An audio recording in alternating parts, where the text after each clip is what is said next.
Bonjour, c'est l'heure de la quille du dimanche et vous savez quoi, c'est bientôt la fête des pères. Et comme on a quelques nouveaux cognacs qui sont arrivés dernièrement en boutique, je me suis dit que c'était une super idée cadeau à vous présenter aujourd'hui. Alors je vous emmène à Saintes, en Charente. C'est là qu'est installée la petite maison Gros Perrin, une maison familiale qui est plutôt récente mais qui s'inscrit totalement dans la tradition du XVIIIe siècle.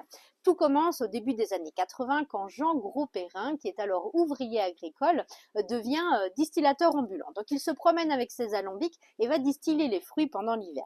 10 ans plus tard, il répond à une offre d'emploi dans le vignoble de Cognac et s'installe donc dans la région. Il devient courtier de campagne, c'est-à-dire qu'il va se déplacer dans tous les recoins de l'appellation Cognac à la découverte de petites exploitations pour sélectionner des cognacs d'exception sur des barriques uniques. Mais quelques années plus tard, il est un peu lassé de tout ça parce que tous ces beaux fûts qu'il va sélectionner sont assemblés pour faire des gros volumes. Et ça ne lui plaît plus. Alors il décide d'acheter quelques fûts qu'il sélectionne et qu'il va mettre en bouteille lui-même en famille. Et c'est là que naît la maison Gros Perrin.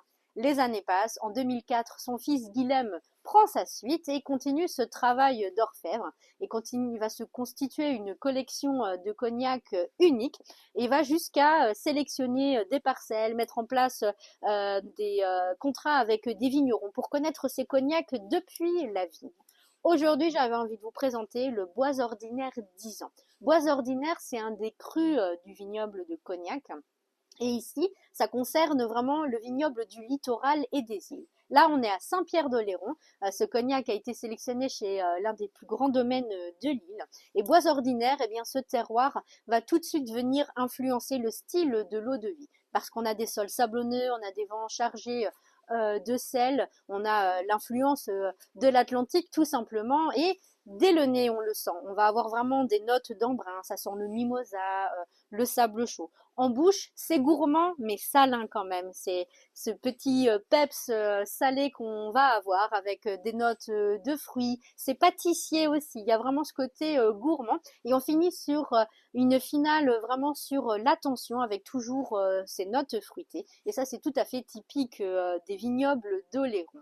Alors ce cognac, eh bien, on vous conseille de le servir à température ambiante, pure, ou alors on peut vouloir un peu l'allonger avec un trait d'eau ou le rafraîchir avec des pierres à whisky ou des glaçons. En tout cas, c'est une super idée cadeau et on en a plusieurs à vous conseiller. Je vous souhaite une très belle journée et je vous dis à bientôt.